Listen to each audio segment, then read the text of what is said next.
Ange Kassongouadié, bonsoir. Bonsoir. Merci d'avoir répondu à notre invitation. Tout débute lorsque vous annoncez sur les réseaux sociaux que vous vous rendez à Pacadjouma. Les nombreux commentaires vous intriguent. Vous choisissez alors d'y aller pour vous faire votre propre idée. Qu'avez-vous trouvé à Pacadjouma? Ce que je trouvais à Pacadjouma, c'est effectivement les habitants de Kinshasa, comme on en trouve dans tous les quartiers de Kinshasa.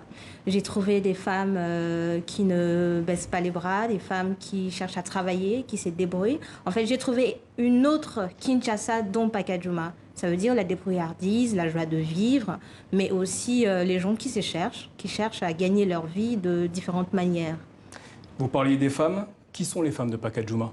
Les femmes des Pacadjouma, c'est des femmes comme toutes les autres femmes qui vivent à Kinshasa ou en République démocratique du Congo. Mais seulement, je parle de femmes de Pacadjouma parce que quand j'ai parlé de Pacadjouma sur les réseaux sociaux, justement, l'on parlait plus de Pacadjouma, des femmes de Pacadjouma comme des prostituées. Donc c'est pour ça que j'ai mis en avant des femmes de Pacadjouma pour en fait extirper dans l'esprit quinois que les femmes de Pacadjouma sont des prostituées, mais qu'on peut trouver toutes sortes, en fait, tous les différents profils des femmes à Pacadjouma. D'où vient cette mauvaise réputation dont pâtissent les femmes de Pacadjouma? Je peux dire que ça vient déjà dans les années 1982. Le quartier Pacadjouma, en fait, était inhabité. Et à l'époque, des voyous, il y avait deux sortes de voyous, des Houda et des Wallace, venaient en fait commettre des crimes dans Pacadjouma. Et le gouverneur de la ville, à l'époque, avait en fait invité à des travaux d'assainissement, que ce soit sociologique, mais aussi parce que c'est un terrain marécageux à la base. Et en fait, à partir de ces travaux-là, les gens qui habitaient dans les quartiers environnants avaient proposé d'avoir des terres dans Pacadjouma. Donc Pacadjouma part de cette histoire-là, justement. Et après, il y a eu des habitants qui sont venus vivre à Pacadjouma, les Quinois d'abord, mais aussi des déplacés économiques qui viennent de la province de l'Équateur, c'est dans le nord-ouest de la RDC.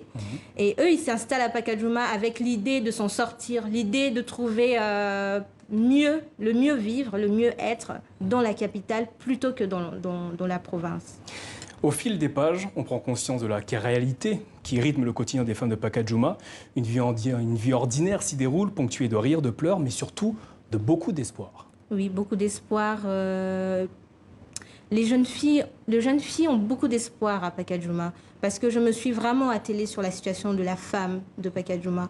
J'ai rencontré de jeunes filles étudiantes, ce que je pense que les Quinois ne s'y attendaient pas, même moi en y allant, je dois le dire. Vous avez été surprise de rencontrer? J'ai été surprise de rencontrer les étudiantes à Pacadjouma. Et il n'y a pas que des étudiantes, il y a aussi des mamans maraîchères, en fait, des femmes qui travaillent dans l'agriculture.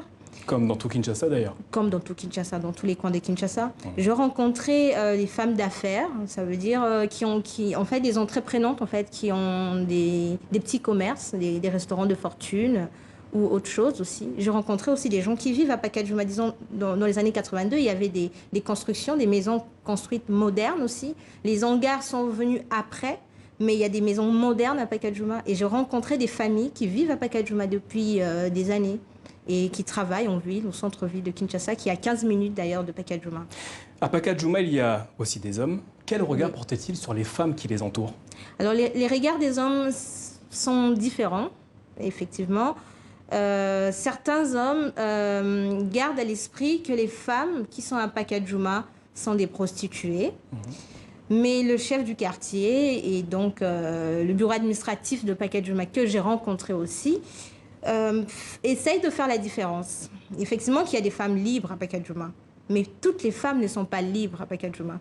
Donc j'ai rencontré des hommes qui effectivement avaient un regard très différent des femmes de Pacadjouma. Mais c'est différent de la perception que les Quinois ont des Pacadjouma, mais qu'ils voient qu'à distance, sans vraiment y aller, sans vraiment connaître les vraies réalités des femmes ou des habitants de Pacadjouma. Alors justement, vous parliez de regard. Est-ce qu'avec ce livre, votre objectif est de réhabiliter Pacadjouma et ses habitants? Oui, l'objectif de ce bouquin, essentiellement, c'était vraiment d'extirper de l'esprit quinois que Pacadjouma, c'est le fief du banditisme, que Pacadjouma, c'est le fief de la prostitution. L'idée, c'est vraiment de rapprocher les Kinois de Pacajuma. L'idée, c'est vraiment de casser les clichés, de dire que Pacajuma, ce sont les habitants de Kinshasa, comme tous les autres Kinois, comme moi, Kinoise de Pacajuma. Enfin, d'un point de vue plus personnel, qu'avez-vous appris des femmes que vous avez rencontrées au cours de ce bouquin, au cours de ce livre? J'ai appris qu'il ne faut jamais baisser les bras, parce que je rencontrais des femmes qui ont des histoires très complexes. Elles m'ont raconté leurs histoires, que vous pouvez découvrir en lisant le livre. J'ai rencontré des femmes qui, en fait, au-delà de tout ce qui se passe ou tout ce qui se raconte sur les bidonvilles, elles restent debout et elles veulent avancer. J'ai rencontré, je n'arrête pas de parler de cette étudiante en droit que je rencontrais à Pacajuma parce que son espoir et sa détermination m'avaient marquée. Parce que pour elle, faire le droit, c'est en fait pour devenir demain la voix de Pacajuma. Une manière de s'en sortir. Une manière de s'en sortir, mais surtout d'être la voix, de porter la voix des Pacajuma, de porter en fait sur son dos les fardeaux de Pacajuma. Ça, c'est sans ses propos. Et moi, je me suis dit, bah, moi, du coup, mon livre, ça sera aussi un canal, un message aussi que je peux apporter avant que l'étudiante finisse son école et que demain elle défende les femmes et les habitants de Pacajuma. Les femmes de Pacajuma, un livre paru aux éditions du Net, un récit passionnant et très humain. Il est signé Ange Kassongo Adié. Merci d'avoir été notre invité ce soir. Merci à vous. Merci.